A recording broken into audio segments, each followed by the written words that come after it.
자, 지금부터는 빔 구조물 중에서 3차원 빔이고, 그 다음에 일단 자동차 중에서 차닥 자주로 차의 프레임 구조에 대해서 해석하는 방법에 대해서 알아보겠습니다. 다음같이 차 중에서 메인 프레임인데, 메인 프레임 중에서 다음같이 길이가 1m 44, 1440이고 폭 가로 왼쪽 바퀴에서 오른쪽 바퀴까지의 폭은 600mm, 그리고 가운데 보강 구조물 또는 이쪽이 사람이 앉는 쪽이라고 하면은 이쪽 렉 피니언들이 올라가는 위치에 하나의 구조물이 보강재가 들어가 있다라고 생각을 하는 그런 구조물이 되겠습니다. 이 길이는 600mm이고요. 그 다음에 여기에 좌석이 들어가고 좌석에 지지되는 부분이 이렇게 네 군데에 분산되어서 지지되었다고 가정을 한 경우가 되겠습니다. 그래서 끝에서부터 400mm 되는 지점 그리고 200mm 되는 지점, 이 네 포인트의 하중이 총 200kg 정도가 분산돼서 결국 하나로 묶어서 묶은 점에서 하중을 줘서 4개로 분산시키는 그런 문제에 대해서 해석을 해보도록 하겠습니다.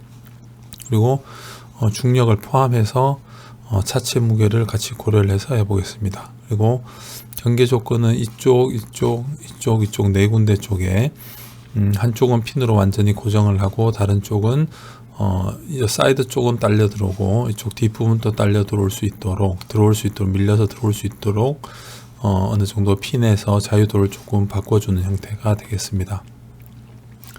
그래서 전체적으로 일단 차의 구조를 만들어야 되니까 다음같이 아바쿠스를 띄우고 스탠다드로 가서 다음 모델은 지금 이름을 카 프레임으로 만들도록 하겠습니다. 그리고 파트에서 더블 클릭을 하고 프레임이 될 거고 3차원의 변형체고 와이어로 해서 플라나로 하면 되겠습니다. 그래서 전체 길이가 1440이었는데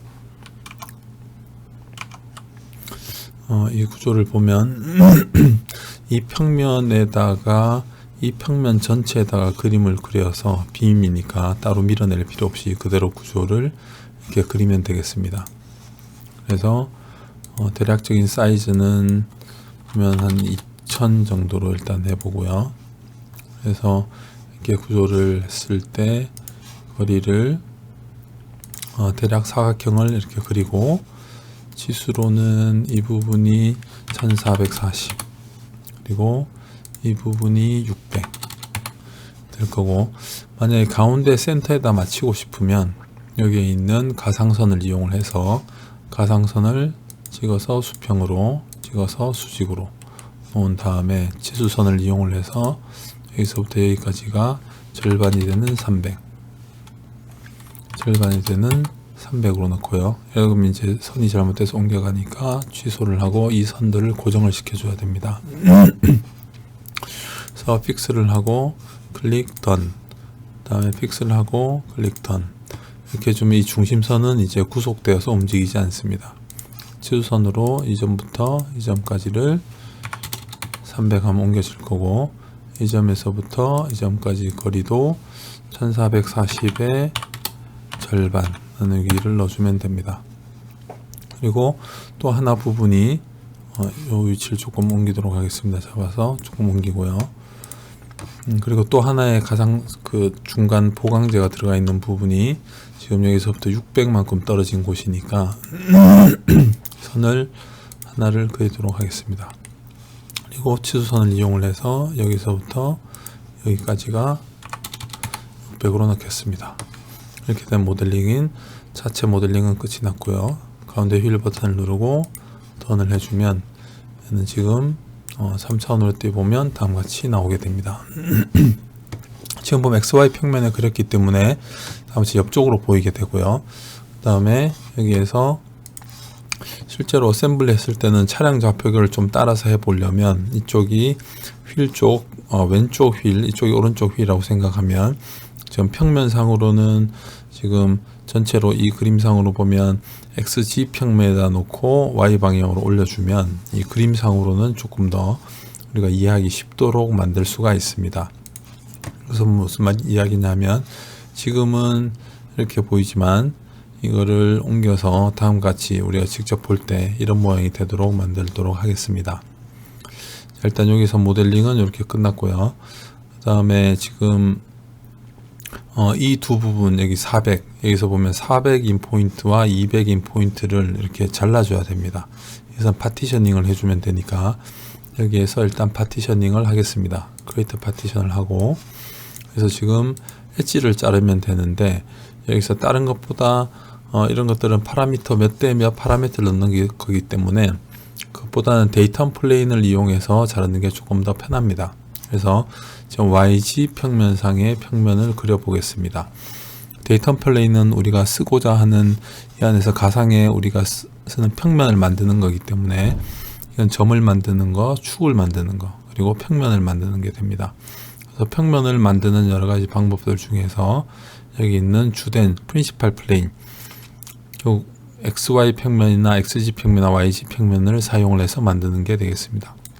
이걸 클릭을 하고 여기서는 이러한 YG 평면을 만들어서 옮기면 되니까 일단 YG 평면을 그대로 0인데다가 한번 만들어 보겠습니다. 이렇게 되면 지금 YG 평면에 그대로 놓여져 있게 되고요. 이게 0이니까 조금 전에 우리가 그렸던 것 중에서 이 길이 중에서 여기서 보면 요 라인에 지금 와 있는 형태가 되겠습니다.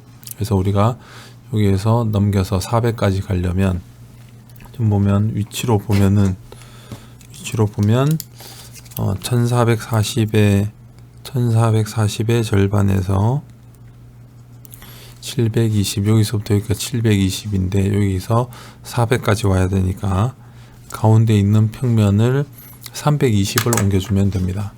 그래서 이 평면을 320을 옮기고 200을 다시 옮겨주면 됩니다. 그래서 여기에서 주평면 말고 이 옵셋 평면을 이용을 해서 이걸 클릭을 하고 값을 집어넣는데 이쪽 방향으로 오케이. 여기서 320을 넣어주면 여기서부터 여기까지가 지금 현재 400이 되겠습니다. 그래서 툴에서 쿼리에서 디스턴스로 해서 이 점에서부터 아마 이 평면까지는 잘 찍히지 않네요. 그러면 자른 다음에 해보도록 하겠습니다. 여기에 평면이 지금 하나를 그렸고 이 평면을 다시 200을 옮기면 되니까 여기에서 평행 이동해서 평면 클릭 W 이쪽 방향 OK. 그 다음 여기에서 200을 옵셋을 해주면 지금 이 위치가 되겠습니다. 그래서 이 두 평면을 이용해서 이 라인을 자르면 됩니다. 그래서 엣지에서 Use Data Plane을 하고 이거 두 개를 Shift 키로 잡은 다음에 엣지를 잡은 다음에 Done. 그 다음에 데이터 플레인을 클릭을 해주고 Create Partition 하면 이렇게 점이 찍힙니다. 그래서 툴에서 쿼리에서 디스턴스를 보면 이 점에서 이 점까지 거리가 지금 400이 나오고 있습니다. 다시 이 평면도 자르면 되니까 끄고 데이터 평면을 이용해서 자르는데 이 평면과 이 엣지와 이 모서리와 이 모서리를 자를 거고 이 데이터 평면을 이용을 해서 자를 겁니다. 그러면 지금 하나씩 각각 나누어져 있는 형태로 알 수가 있습니다. 이렇게 해서 데이터 평면을 자르고 지금 그렇게 보면 이런 형태가 되니까 열어보면 만약에 데이터 평면이나 이런 것들 잘못 만들었다고 하면 여기에서 수정을 하면 됩니다. 그리고 여기에서 다음 절차는 여기에다가 이제 단면을 입히도록 하겠습니다. 그러면 머티리얼 더블 클릭을 하고 일단 재료를 줘야 되니까 스틸에 미케니컬 일레스티시티에 일레스틱에 지금 밀리미터 단위의 뉴턴 단위를 쓰겠습니다. 그러면 메가파스칼로 넣어주면 되고 0.3 그리고 자중을 주기 위해서 덴시티를 넣겠습니다. 철은 7840 kg per 미터의 세제곱이 되니까 2에 마이너스 9승을 해주면 킬로그램 퍼 밀리미터의 세제곱이 됩니다. 그래서 OK를 해주고 스틸이 만들어졌고, 그 다음에 섹션을 더블 클릭을 해서 빔 섹션이고, 여기는 우리가 말하는 파이프 형태가 되겠죠. 파이프 형태가 될 거고, 빔이 되고, 컨티뉴를 한 다음에 프로파일을 넣겠습니다. 프로파일은 지금 넣은 것은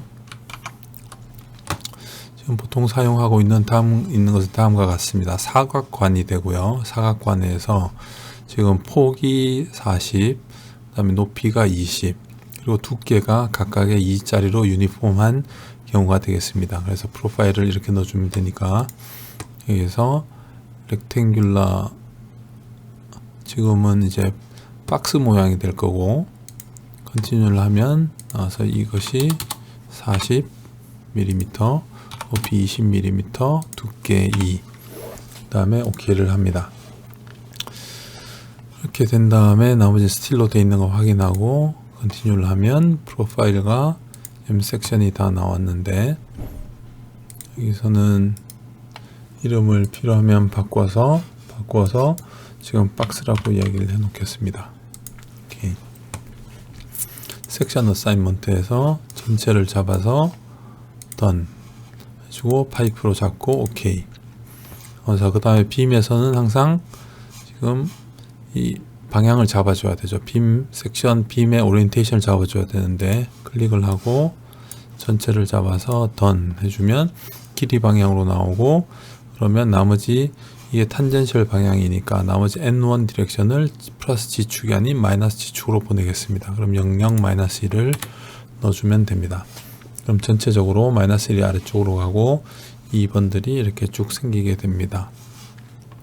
이렇게 해서 OK를 해주고, 확인을 하기 위해서 뷰의 파트 디스플레이 옵션에서 빔 렌더링을 해주면,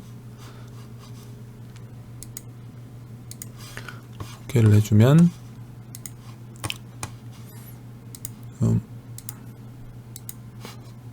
파트 프레임이고, 좀 전에 여기서 지금 보면 아마 이 박스로 바꾼 것 때문에, 만들고 나서 바꾼 것 때문에 지금 이 문제가 있어서 그런 것 같습니다. 그래서 다시 박스로 조금 전에 프로파일 1으로 했기 때문에 이게 네임이 지정이 제대로 안 돼서 그렇습니다.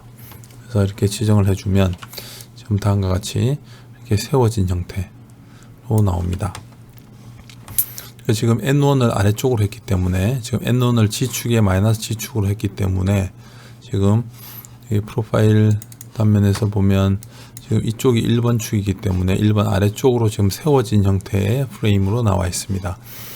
그래서 지금 우리가 보려는 것 같이, 지금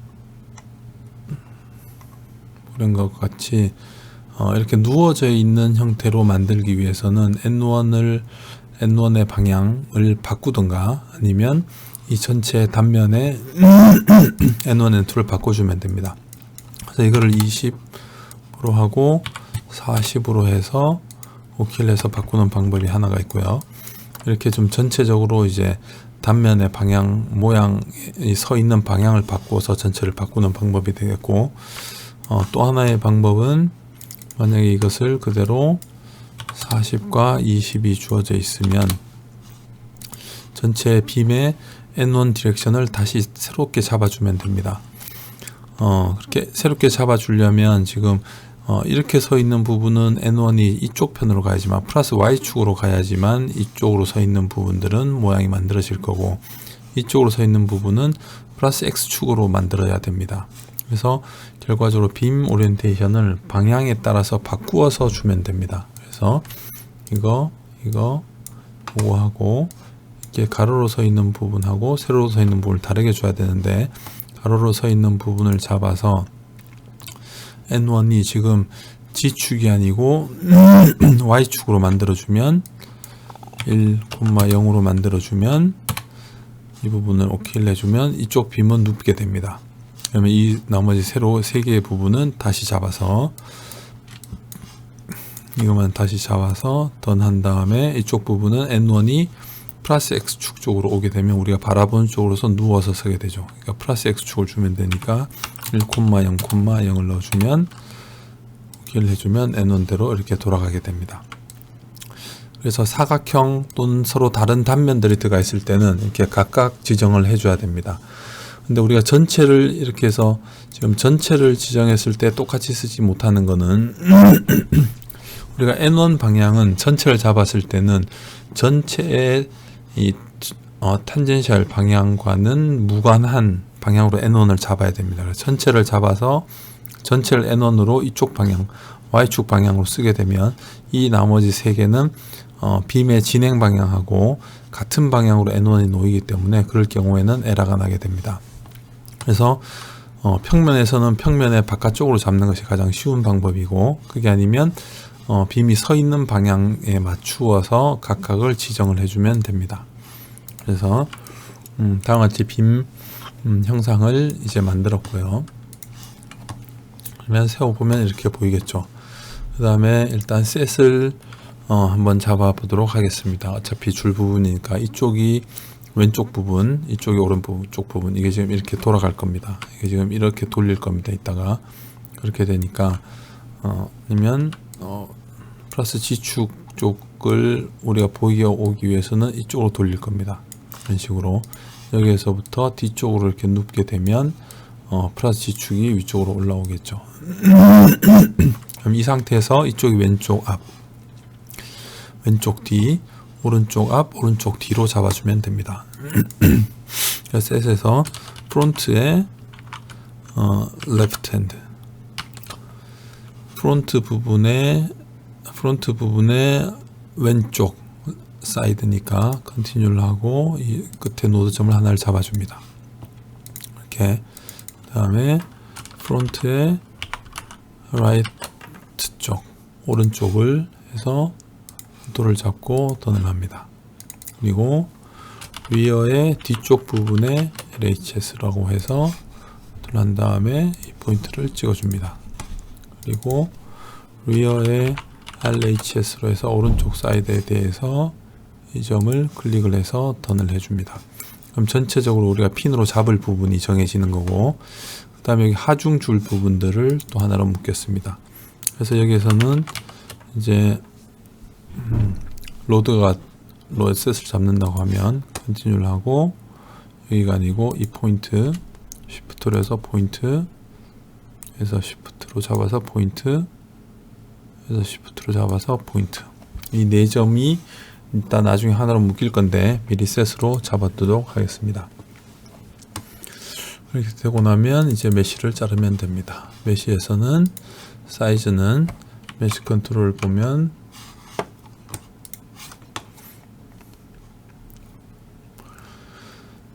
사이즈 부분은 따로 정해놓은 게 없으니까 대략 이 정도가 되면 지금 뷰에서 파트가 보여서 잘 안 보이니까 이 정도면 너무 크게 돼 있으니까 한 20 정도로 하면 이 정도 좀 잘려집니다. 그래서 OK를 하고 그 다음에 메쉬를 파트를 만들면 전체적으로 메쉬가 생성이 됩니다.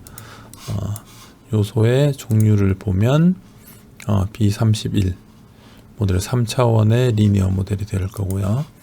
OK 하고 이러면 이제 파트는 다 했습니다. 그 다음 어셈블리 해주면 되니까 인스턴스를 프레임을 가지고 옵니다. 그래서 가지고 오고 여기에서 지금 가지고 온 거를 회전을 시킬 거니까 이렇게 지금 회전을 시킨다고 했죠. 이쪽이 오른쪽이 되게. 그럼 여기에서 회전 로테이트를 시키고 전체가 됐으니까 여기서 보면 축 또는 스타트점 나중점, 이렇게 스타트점 나중점 하면 벡터가 만들어지는데 여기에 있는 축을 잡아도 됩니다. X축으로 돌릴 거니까 X축을 클릭을 하고 지금 이대로면 플러스 쪽으로 돌리면 이대로 90을 돌리면 이쪽으로 돌아가게 될 겁니다. 이쪽이 엄지손가락 쪽이니까. 그러니까 반대쪽으로 돌리려면 여기다가 마이너스 90을 넣고 돌리면 이쪽으로 눕게 됩니다. 그래서 이 상태에서 OK를 해줍니다. 그 다음에 다 됐으니까 그 다음에 확인을 혹시 해볼 거면 우리가 알고 있는 왼쪽 프론트의 레프트 핸드 쪽이 이 점이 되는 것을 확인을 해볼 수가 있습니다. 자, 그리고 나서는 스텝을 만들어야 될 건데 스텝 더블 클릭을 하고 스태틱 제너럴로 가고 비선형을 일단 넣어주고 인크리멘테이션은 한 10개 정도 우리가 볼 수 있게 해석은 당연히 잘 될 거기 때문에 이걸 집어넣어 주겠습니다. 그리고 나서 빔이 되니까 필드 아웃풋에서 우리가 볼 것 중에서 force reaction 중에서 SF를 클릭을 해줍니다. 이렇게 하면 빔 스트레스를 볼 수가 있으니까 OK를 해주고 나머지 부분은 일단 이 값들을 묶어야 되는 부분이 있는데 그러기 위해서는 묶을 점이 필요합니다. 그래서 인터랙션에서 RP 포인트를 찍어줘야 되는데 이 상태로는 바로 찍을 수가 없으니까 우리가 데이터 포인트를 하나를 만들어 주겠습니다. 이 좌표 값을 알면 좋지만 지금 이 가운데 놓이는 위치를 보면 이 점의 위치를 보면 지금 이 그림상으로 봐서는 의자가 놓여졌을 때 이 점과 이 점의 중심점, 이 점과 이 점의 교차점이 되니까 결과적으로는 이 점과 이 점의 중점으로 생각을 해도 됩니다. 그래서 두 점의 중점에다가 포인트를 하나를 찍는다고 볼 수 있겠습니다. 그래서 여기에서 계속 클릭을 하고 있으면 우리가 좌표를 넣을 수도 있고 그 다음에 어떤 점에서 옵셋을 할 수도 있고 여기 보면 중점을 찍을 수 있도록 되어 있습니다. 그래서 클릭을 하고 이 상태에서 보면 나누어진 점이 이 점과 이 점의 중점에 놓을 수가 있습니다. 그래서 여기에다가 지금 RP점을 찍어야 되는데 RP점은 클릭을 하고 하면 RP점이 클릭이 됩니다. 그리고 이 RP점은 set으로 한번 잡아주겠습니다. 어셈블리에 가서 set 더블 클릭을 하고 RP에 지금 로드가 들어갈 부분이 되겠죠. continue를 하고 RP를 지정을 해주고 던을 해주면 됩니다. 그러면 우리가 이제 set을 이걸로 잡아놨으니까 여기다 주면 되겠죠. 그 다음에 우리가 이 한 점에 이 나머지 set을 한 점을 묶어야 되니까 묶는 방법은 여기에 있는 인터랙션 중에서 constraint를 클릭을 하고 그 다음에 여기는 우리가 로드 줄점 그 다음에 커플링으로 해서 전체를 묶겠습니다. continue를 하고 컨트롤 포인트를 잡으라고 했으니 컨트롤 포인트는 우리가 set을 아까 지정을 해뒀으니까 이 RP점 여기 보면 로드 RP 하이라이트를 해주면 이 점이 되겠죠. 그래서 continue를 하고 나머지 부분은 점으로 돼 있는 서피스로 해주면 좋겠지만 지금 점만 우리가 잡았으니까 노드 리전으로 하면 우리가 잡았을 때 프레임 요 4점을 미리 셋으로 잡아놨으니까 구할 수가 있습니다. 그래서 continue를 하고 전체를 다 모든 움직임을 동일하게 하겠습니다. 그래서 continue를 하면 요 한 점으로 이 4점이 다 묶여 있는 상태가 되겠습니다. 자, 그러고 나면 이제 로드점은 다 줬으니까 바운더리 컨디션을 주도록 하겠습니다. 그래서 BC를 더블 클릭을 하고 우리가 점들을 각각 다 지정을 해서 주겠습니다. 여기서는 프론트의 왼쪽 부분 디스플레이스먼트 로테이션으로 하고 컨티뉴 그 다음에 셋 보면 프론트의 왼쪽 부분 컨티뉴를 하고 여기서 이 점은 다 핀으로 묶겠습니다. 이 점에서는 이 회전을 묶지 않으면 회전을 풀어놨다는 것은 이쪽이 이렇게 회전할 수도 있고 이렇게 차가 이렇게 휠 수도 있고 차가 이렇게 휠 수도 있습니다. 그래서 지금 Y축 쪽은 잡아주는 게 좋기는 한데 지금 여기서는 다른 쪽도 다 잡을 거니까 일단 풀어주도록 하겠습니다. 컨티뉴를 하고 그 다음에 BC에서 더블 클릭을 하고 프론트의 right hand side 해서 컨티뉴를 하고 프론트의 right 쪽 컨티뉴 여기에서는 지금 자 U1, U2, U3를 다 일단은 잡긴 하는데 이쪽 점이 완전 고정이 돼 있는 게 아니고 이 점은 지금 이쪽에 벽이 있고 이쪽에 벽이 있다고 생각을 할 겁니다. 그래서 여기는 원점처럼 완전히 양쪽이 다 잡혀 있는 형태가 될 거고 물론 기본적으로 4점은 이 Y축 방향으로는 모두 다 잡아놔야 됩니다. 그래서 이 점은 Y축 방향으로 잡혀 있고요. 그 다음에 생각을 해보면 이쪽 편에 벽이 있다고 생각하면 X축 쪽으로 움직이면 안 됩니다. 그래서 X축은 잡고 G축을 풀어주면 이 점이 G축 쪽으로 이렇게 조금 눌렸을 때 약간 이동될 수 있는 것을 풀어준 겁니다. 이대로 컨티뉴를 하고, 그 다음에 리어 쪽에 왼쪽 부분은 컨티뉴를 하고, 리어 쪽에 왼쪽 사이드를 컨티뉴를 한 다음에, 이 점은 이쪽 방향에 벽이 있다고 생각하면 G축 방향으로 들어오면 안 되니까 변이를 잡고, 물론 Y축 쪽 방향은 변이를 역시 동일하게 잡고요. 그래서 U1 부분은 X쪽 부분은 눌렸을 때 이 부분이 약간 이렇게 안쪽으로 들어오면서 이렇게 휘어질 수 있도록 U1 쪽은 풀어주겠습니다.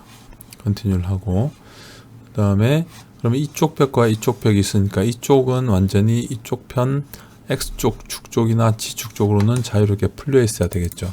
그러면 왼쪽에 오른쪽 사이드로 해서 컨티뉴를 한 다음에 뒤쪽에 오른쪽 거를 컨티뉴를 하고, 여기는 Y축만 잡으면 됩니다. 1번, 3번 방향은 X쪽으로 들어갈 수 있고 G쪽으로도 움직일 수 있도록 하겠습니다. 그래서 2번 부분만 클릭을 해서 던을 하겠습니다.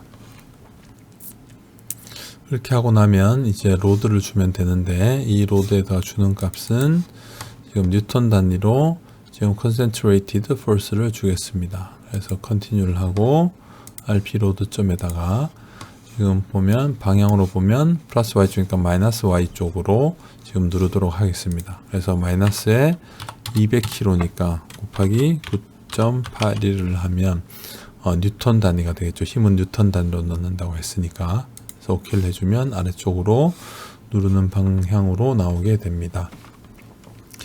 그래서 이렇게 하면 일단 첫 번째 하중만을 이용을 해서 하는 해석에 대한 방법이 완료가 되었습니다. 그래서 돌리기 전에 set work 디렉토리로 지금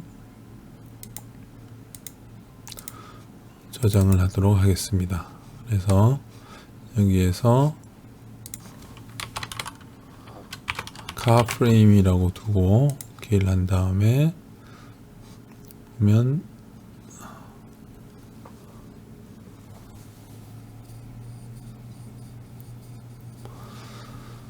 car frame을 클릭을 해서 work 디렉토리를 만듭니다. OK를 해주고 잡을 더블 클릭, 또는 여기서 잡 매니저에서 잡으로 와서 매니저에서 create 한 다음에, 여기서는 첫 번째 거는 뭐냐 하면 첫 번째 거는 로드만 준 형태가 되겠습니다. 로드를 200kg을 준 게 되겠죠. 컨티뉴를 하고 OK, 그 다음에 서브밋을 하겠습니다.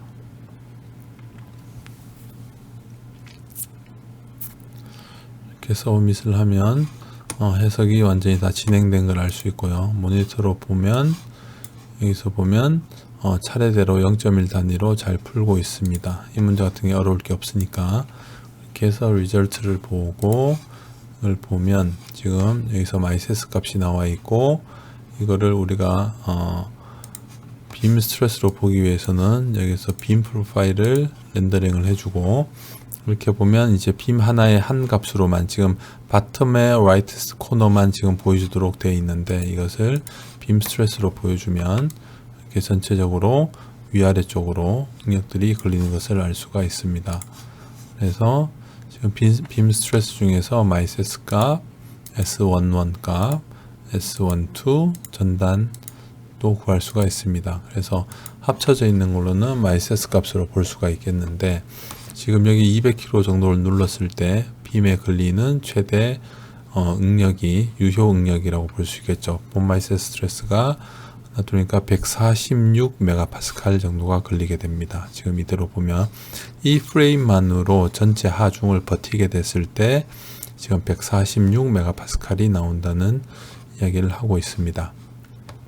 그래서 변이를 보고 싶으면 일단 여기에서 U로 바꾸고, U 중에서 지금 처짐이니까 Y 방향이면 U2가 되겠죠. U2를 보려면 지금 보면 여기는 고정이 되어 있으니까 0일 거고, 파란 부분이 가장 많이 내려가 있는 부분일 겁니다. 그래서 마이너스 9mm 정도 지금 처짐이 일어나고 있습니다. 그래서 전체적으로 1.4m에 대해서 빔의 가운데 이쪽 부분에 지금 200kg니까 여기에 100kg, 여기에 100kg 정도가 걸린 값이 될 겁니다. 그랬을 때 지금 한 10mm 정도 밑으로 처짐이 이쪽 부분에서 일어난다는 것을 알 수가 있습니다.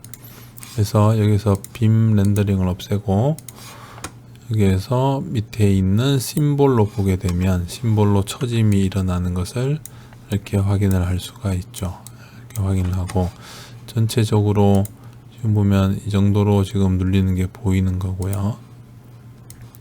빠르면 이렇게 조금 천천히 볼 수가 있습니다. 그래서 최대값도 역시 볼 수가 있고 각각의 또한 여기에서 이 응력값으로 나타내면 화살표 방향으로 이렇게 나타나는데 여기에서는 보기가 힘드니까 이 경우는 여기에서 옵션에서 보면 show 틱마크를 보면 이런 형태로도 볼 수는 있습니다. U2에 대해서 볼 수가 있고요. 그 다음에 여기서도 스트레스 같은 경우도 이렇게 볼 수가 있습니다. 이 크기는 이렇게 나타나는 건데 여기서는 이대로는 좀 보기가 힘드니까 틱마크 같은 경우에는 보통 SF 선도 같은 경우에 틱마크에서 SF 힘 선도 전단력도를 보여주거나 아니면 여기서 보면 전단력도에서도 방향들이 있겠죠. 방향들을 이렇게 보여줄 때 또는 여기서 일정하게 오고 여기서는 분포화중처럼 걸리게 돼서 아마 이렇게 내려가는 것 같습니다. 그 다음에 여기 모멘트 선도 또 볼 수가 있습니다. 1번, 2번이 지금 각 방향이 조금 이쪽 부분하고 다르게 되어 있는 부분이 있어서 각각의 N1대로 가야 되니까 이런 값들도 이건 값이 0이니까 거의 없는 값이네요. 이 값도 거의 없는 값이고 결국은 M1의 값만 존재를 합니다. 1번 방향에 여기서 보면 이쪽 방향이죠. 이쪽 방향의 회전에 대한 모멘트 값에 대한 선도가 나타나겠습니다. 기본적으로는 빔 스트레스를 보는 게 좋고요. 여기서 보면 빔 스트레스를 보려면 이것도 빼고 여기에서 빔 렌더링을 해줘야 됩니다. 이렇게 하고 오케이를 해주면 이런 형태로 볼 수가 있죠.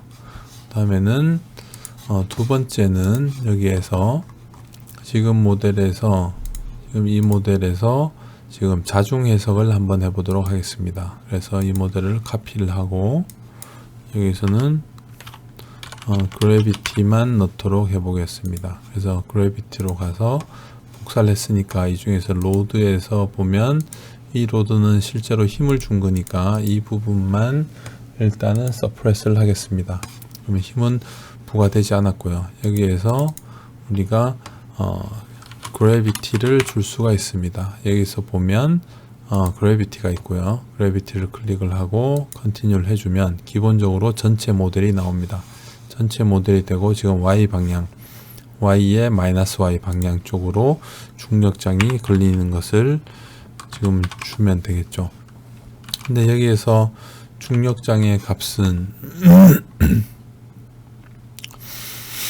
여기도 설명이 되어 있지만 우리가 제일 처음에 density를 지금 kg per mm 세제곱을 넣고 치수들을 전부 다 길이를 밀리미터 단위로 넣었으니까 매스 자체는 kg으로 나오게 됩니다. 그런데 우리가 이 영스 모듈러스를 뉴턴 per 밀리미터, 즉 하중을 뉴턴이 되도록 만들었으니까 뉴턴 per 밀리미터 제곱이니까 그러니까 이 중력 가속도가 그에 상응하도록 맞추어 줘야 됩니다. 그래서 실제 그래비티를 넣을 때는 다음과 같이 보면 지금 여기서 넣을 때 이 9.81이라고 하는 건 중력 가속도고 즉 미터 퍼 세크의 제곱이 되는 값입니다. 그래서 이 값에다가 여기 주어져 있는 질량을 곱해서 뉴턴 단위가 나오면 됩니다. 그래서 우리가 이것을 밀리미터 단위로 다 밀리미터로 넣었다고 해서 길이를 밀리미터로 넣었다고 해서 이것을 밀리미터로 넣게 되면 여기가 킬로그램이니까 킬로그램에 그러면 9,800이 되죠. 9,800mm per 세크 제곱이 되니까 9,800 뉴턴이 나오게 됩니다. 1kg에 대해서. 그래서 이 값은 뉴턴으로 환산되는 값이니까 여기에 킬로그램이 들어갔으면 뉴턴 환산을 위해서 미터 per 세크 제곱을 넣으면 됩니다. 그래서 포스 단위가 뉴턴 단위고 이 단위가 킬로그램 미터 per 세크의 제곱이 되니까 가속도를 미터 per 세크의 제곱 단위로 넣어주면 됩니다. 여기에서 설명되어 있는 같이 조금 정리를 해뒀는데요. 기본적으로 아바쿠스에서는 밀리미터 단위를 쓰게 되면 질량 단위를 보통 톤으로 많이 쓰게 됩니다. 질량을 넣을 때는. 그렇게 되면 여기에서 기본적으로 길이, 뉴턴, 힘, 시간 이 부분들이 같이 쓰게 되는데, 그래서 지난 첫 번째 정도의 시간에 했던 매뉴얼에 들어있는 이 양을 보면 우리가 SI 단위를 밀리미터로 쓸 때 길이를 밀리미터로 넣고 하중을 뉴턴으로 넣어야 되니까 우리가 매스를 톤 단위로 넣어주게 되면 스트레스 값은 뉴턴 밀리미터니까 이 값으로 만들어지는 거고, 덴시티를 결국은 이제 톤 퍼 밀리미터 세제곱을 넣게 되면 매스가 톤 단위가 나오게 됩니다. 그래서 매스가 톤 단위가 나오게 되면 똑같이 이제 중력 가속도를 매스를 톤 단위로 넣게 되면 중력 가속도를 밀리미터 퍼 세크의 제곱을 넣게 되면 톤 곱하기 밀리미터 퍼 세크의 제곱이 되니까 그 값이 뉴턴이 됩니다. 그래서 우리가 전부 다 이렇게 밀리미터 단위로 쓰기 위해서는 전체를 모두 다 밀리미터로 환산해서 쓰려면 밀도를 톤 퍼 밀리미터 세제곱을 넣어줘야 됩니다. 그래서 결론적으로 이야기하면 하중을 모두 뉴턴 단위로 넣기 때문에 길이를 밀리미터든 미터로 쓰든 관계없이 넣기 때문에 쓰는 방법은 세 가지 종류가 있습니다. 그래서 첫 번째는 밀도를 톤 퍼 밀리미터 세제곱으로 넣으면 부피가 단위가 밀리미터 세제곱이니까 질량은 톤이 되고, 그러면 중력 가속도는 9810mm per sec 제곱으로 넣어줘야지만, 즉 9810을 넣어주면 톤 곱하기 mm per sec 제곱이 되니까 뉴턴이 됩니다. 두 번째 쓰는 방법은 밀도를 kg per mm의 세제곱으로 넣었을 때는 부피하고 합쳐서 질량이 kg이 되니까 중력 가속도는 이때는 9.8m per sec 제곱으로 넣어야 됩니다. 그래서 전체적으로 보면 전부 다 우리가 밀리미터로 다 환산해서 쓸 거면 밀도를 톤 퍼 밀리미터의 세제곱, 결국 이 7840이었는데 7.84를 쓰고 7.84톤이 되니까 7.84 마이너스 9승을 넣어주면, 밀도를 넣어주면 중력 가속도도 밀리미터 단위로 넣어주면 하중이 뉴턴이 나옵니다. 그 다음에 세 번째 방법은 전부 다 미터와 뉴턴 단위를 그대로 쓰는 겁니다. 밀도를 kg per 미터의 세제곱, 그 다음에 부피하고 이런 거 우리가 보에서 했을 때 밀리미터 아니고 미터 단위로 넣었을 예제가 있었습니다. 지난 시간에. 그것처럼 모든 걸 다 미터 단위로 넣고 뉴턴 단위로 쓰게 되면 중력 가속도는 9.8m per sec 제곱으로 넣으면 됩니다. 그랬을 때 하중이 결국 뉴턴 단위가 되겠죠. 그래서 요 세 가지 세트 중에 하나로 쓰면 됩니다. 지금 우리가 쓰고 있는 거는 2번 세트가 되겠습니다. 그래서 밀도를 kg 미터 세제곱 넣고 9.81로 다음과 같이 넣어주면 전체적으로 중력 가속도가 주어진 형태가 되겠습니다. 그래서 두 번째 해석은 공의의 그래비티만 넣은 해석이 되겠습니다. 그래서 OK를 하고 오케이 한 다음에 서브밋을 해주면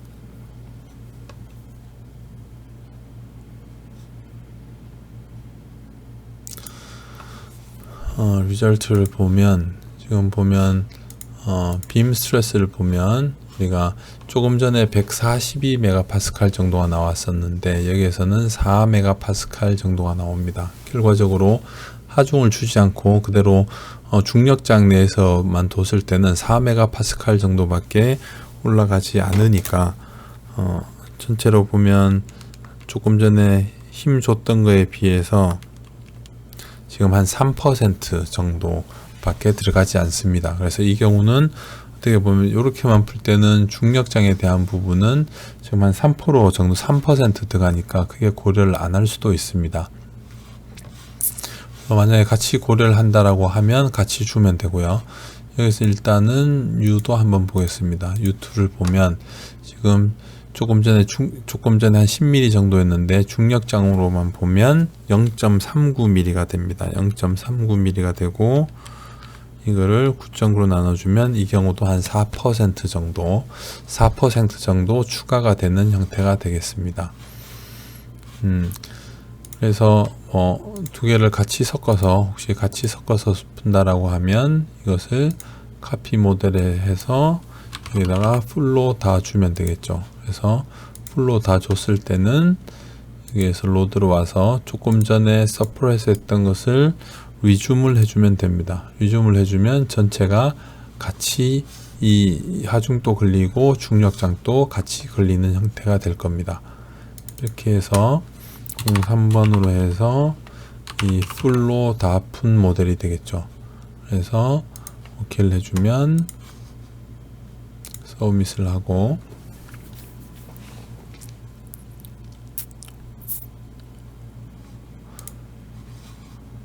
결과를 보면 지금 빔 스트레스로 봤을 때는 조금 전에 142에서 조금 4 정도 추가, 4보다는 조금은 더 추가됐네요. 그래서 한 150메가파스칼 정도가 걸리는 것을 알 수가 있습니다. 그래서 이 보에서는 조금 더 보강을 하든지, 지금 가로로 누워져 있으니까 이 부분을 조금 처짐 같은 경우도 지금 보면 U에서 U2를 보면 지금 거의 10mm가 내려갑니다. 10mm가 이대로 힘을 받으면, 그러니까 이렇게 1.4m에 660cm 짜리를 놓고 여기 위에 200kg를 올리면 이 최저 가운데 부분이 한 10mm 정도, 그러니까 1cm 정도 아래로 처지는 것을 확인할 수가 있는 겁니다.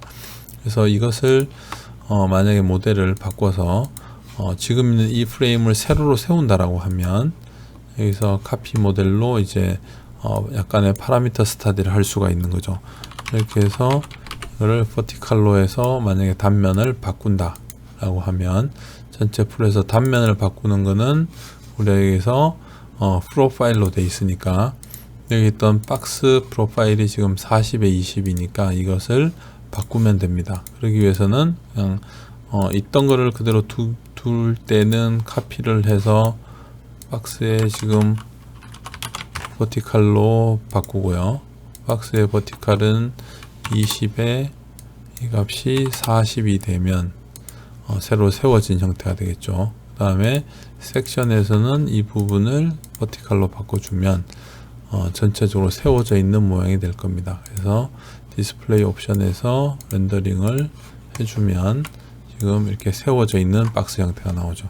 그래서 세워졌을 때는 과연 그 차이가 얼마나 될 것인가 라는 것을 해보면 될 겁니다. 그래서 다시 04번에 풀이고 버티칼 모델로 해서 컨티뉴를 하고 OK를 한 다음에 서브밋을 하고 그 결과를 한번 보도록 하겠습니다.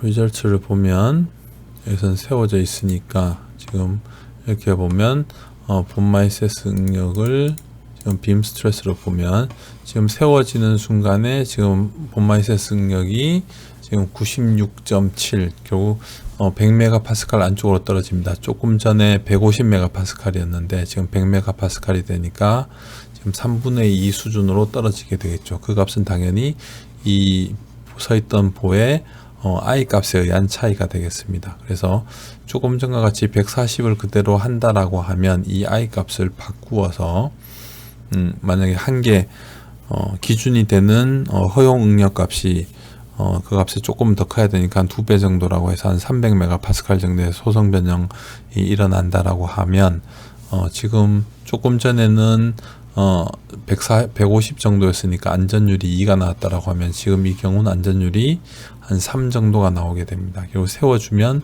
응력 측면에서 훨씬 더 유리하다는 것을 우리가 당연히 재료역학을 통해서도 알고 있는 부분이고, 그것을 조금 더 복잡한 모델에서는 직접 모델링해서 계산을 한 다음에 해볼 수가 있습니다. 처진 값을 볼 거면 여기에서 U 값으로 해서 U2를 보면 조금 전에 200kg 누르고 했을 때 거의 1cm 정도 내려갔는데 10mm 정도 내려갔는데 지금은 한 3mm 정도 밖에 안 내려가죠. 전체 이 프레임 안에서 지금 200kg가 올라가더라도 3mm 정도밖에 처짐이 일어나지 않습니다.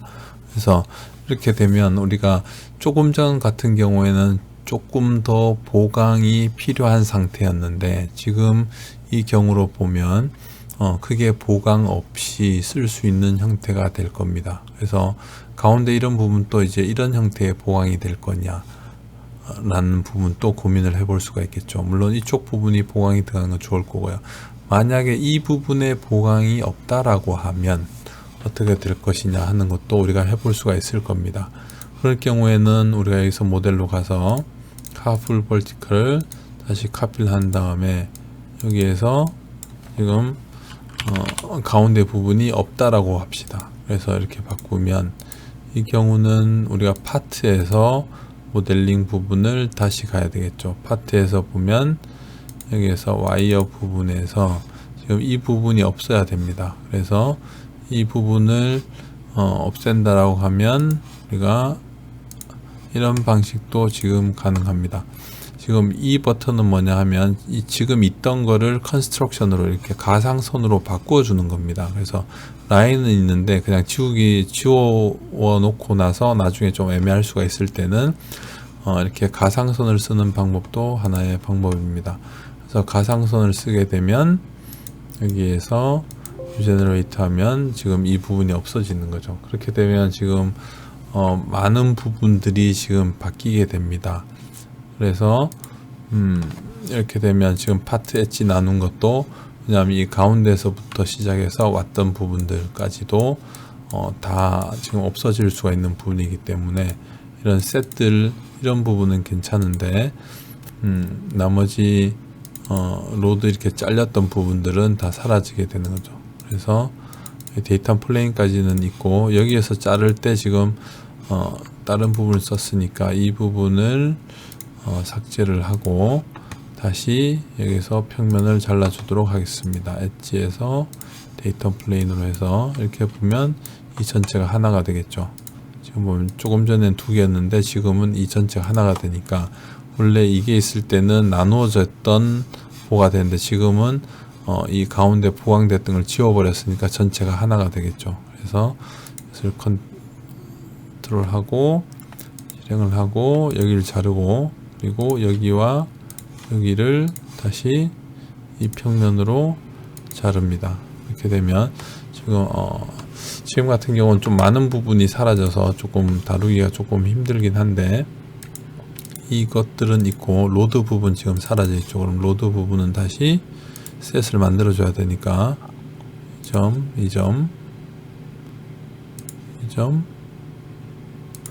이 점까지 포함을 해서 셋을 만들어 주고, 다른 셋들이 다 있는지 확인을 해 줘야 됩니다. 전체적으로 4번 5번은 아까 빔 오리엔테이션 할 때 만든 거니까 그대로 가고, 아마 이 부분까지는 오케이가 들어가 있네요. 파이프까지는 들어가 있고, 메시도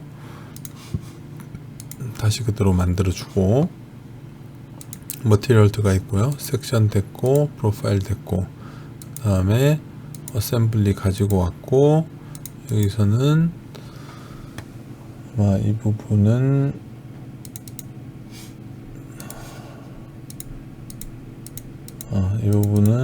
이대로 될 것 같고요.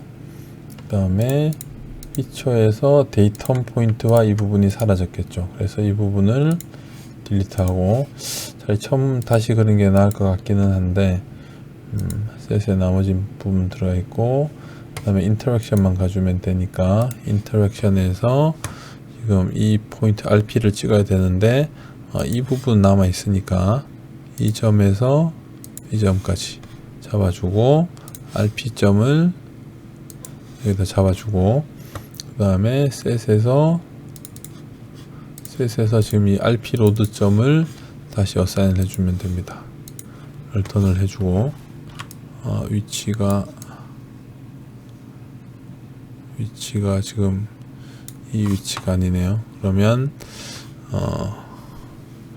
그래서 constraint에서 지금 로드 점을 잡는 부분인데 RP 점을 잘못 찍은 거니까 여기서 보면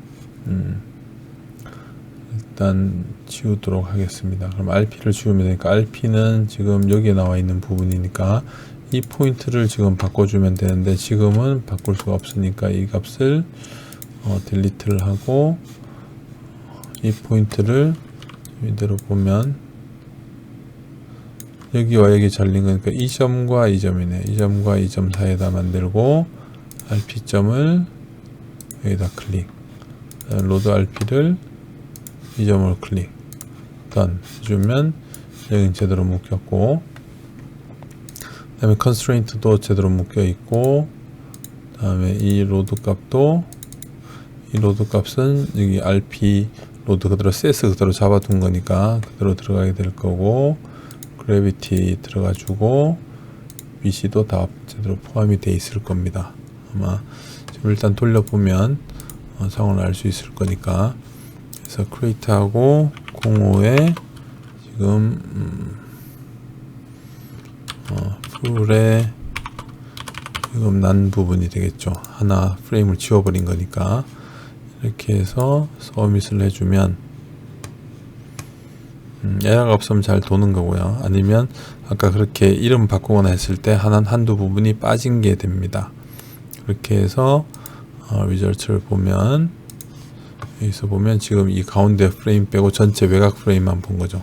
그렇게 됐을 때는 빔 스트레스를 보면 거의 똑같네요. 이 부분은 지금 96메가파스칼이니까 거의 동일하니까 결과적으로 이 가운데 들어가 있던 보가 이 다른 하중이나 이런 데는 하중 지지적인 측면에서는 크게 영향을 주지 않고 있다는 얘기가 됩니다. 그래서 유튜브를 보더라도 3mm 거의 동일하죠. 이 가로로 놓여 있는 부분은 결과적으로는 이 수직 방향 하중에서 가로로 놓여 있는 부분은 거의 기여하는 바가 없겠죠. 하지만 지금 이 구조상으로 봤을 때는 이런 부분들이 좀 프리하게 놓여져 있을 때는 하중을 줬을 때 이게 뒤틀림이 일어날 수는 있겠죠. 그래서 이 가운데 구조물은 지금 현재 봐서는 뒤틀림을 잡기 위해서 들어가 있는 구조가 되겠습니다. 이걸로만 봐서는. 조금 전에 여기에서 이걸 봤을 때는 이 구조 자체에서는 지금 응력도 거의 걸리지 않고 있기 때문에 지금 혹시 이제 이 다른 가위 위에 올라가서 눌릴 땐 모르겠지만 지금 이 상태로 봐서는 하중 지지는 이 두 개의 프레임이 받고 있고 이 부분은 응력이 걸리지 않기 때문에 하중이 들어가고 있지 않습니다. 그 이야기는 이 부분은 이 가로 놓인 이 지지되는 이 전체 프레임이 뒤틀어지는 것을 막기 위해서만 놓여지면 되는 거기 때문에 굳이 이렇게 굵은 형태로 갈 필요가 없다는 이야기가 될 수도 있습니다. 그래서 이쪽 부분을 예를 들어서 또 이렇게 하나를 더 바꿔본다고 하면 없애지 않고 여기 버티컬에서 없애지 않고 카피를 한 다음에 이 부분을 체인지를 해볼 수도 있겠죠. 버티컬 부분을. 그래서 체인지를 했을 때는 여기서는 프로파일을 지금 하나를 더 만들면 되는데 박스에 버티컬로 지금 돼 있으니까 이 부분을 만약에 이쪽 가운데 부분은 이렇게 그냥 파이프 형태를 쓴다라고 하면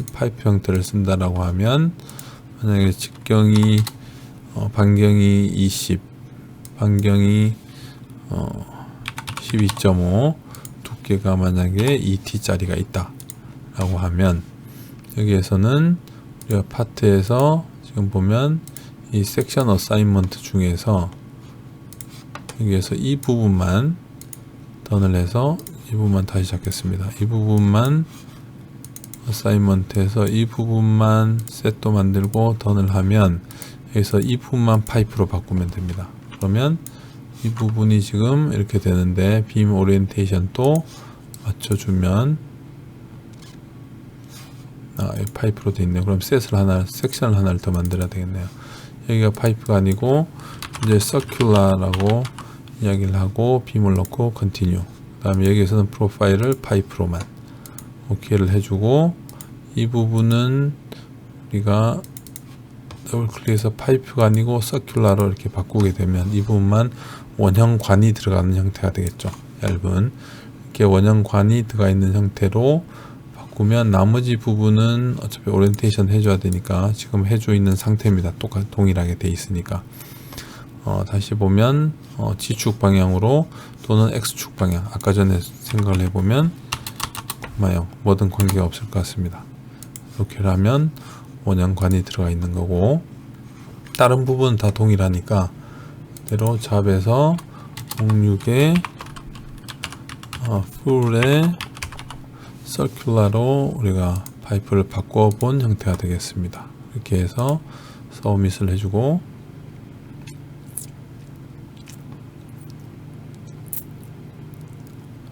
이렇게 해서 리절트를 보면 지금 가운데 부분만 파이프가 들어가 있죠. 그러면 지금 이대로 보면 96이니까 거의 동일하죠. 이 부분은 어떤 형태가 들어가도 관계없습니다. 그래서 만약에 우리가 비트는 과정이 들어갔을 때는 이 부분 영향이 있는데 위쪽에서만 눌렀을 때는 크게 영향이 없습니다. 물론 하중 조건에 따라 달라지긴 하지만 지금 있는 형태에서만 봐서는 지금 이런 형태만 걸린다고 하면, 하중 이렇게만 걸린다라고 하면 이런 부분들은 결국 응력이 낮게 나오는 부분들은 우리가 보강을 굳이 하는 것보다 좀 더 줄여서 쓸 수가 있습니다. 그렇게 되면 전체적으로 경량화 과정을 진행을 할 수가 있겠죠.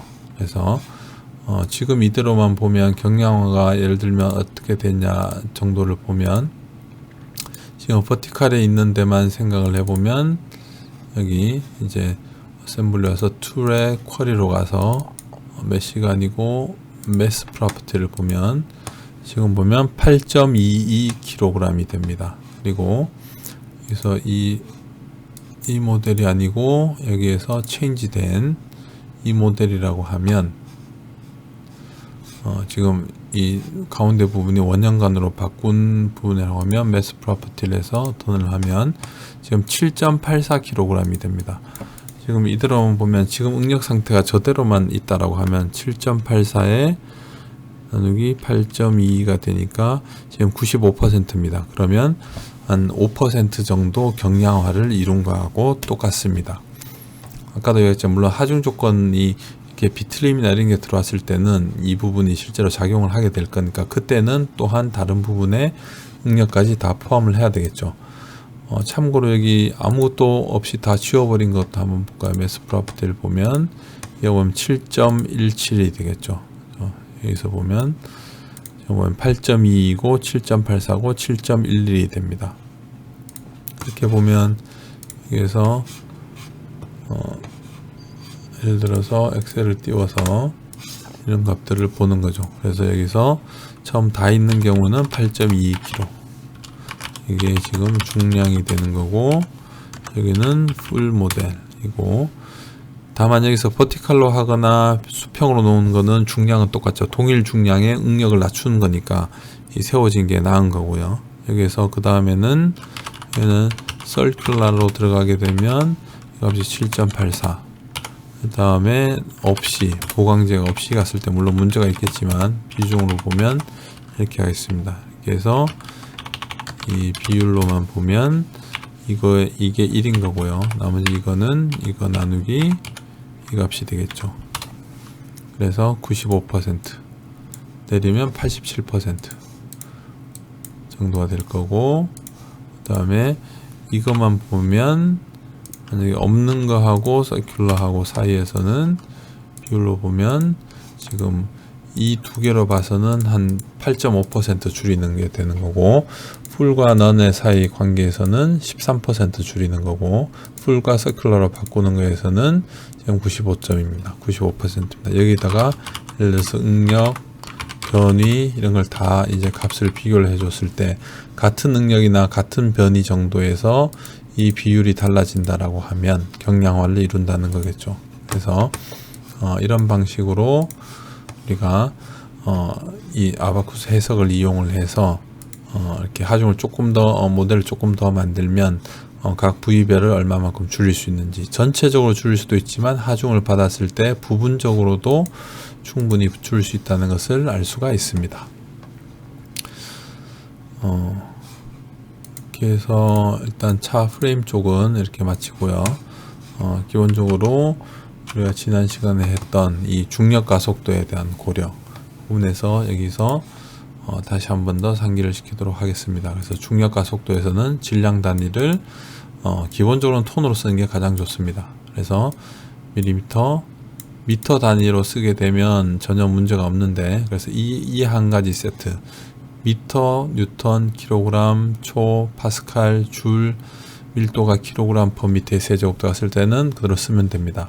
근데 우리가 재료 쪽에서 푸는 문제들을 보면 밀리미터 단위들이 많기 때문에 밀리미터로 쓰게 되면 뉴턴이 되고, 그 다음에 초가 되고, 압력은 메가파스칼이 되고, 줄은 10의 3 밀리줄이 되고, 그 다음 밀도는 실제 톤 퍼 밀리미터 세제곱을 쓰면 질량이 톤이 되어서 실제 뉴턴 넣기에는 중력 가속도를 그대로 다 밀리미터로 환산한 값으로 쓰면 됩니다.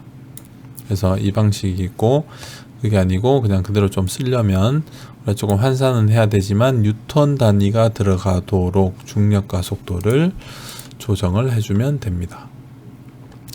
이렇게 해서 이와 같이 해서 기본적으로 차 구조에 대해서 빔 구조를 가지고 응력 해석하는 방법, 경량화하는 방법 등에 대해서 다루어 봤습니다.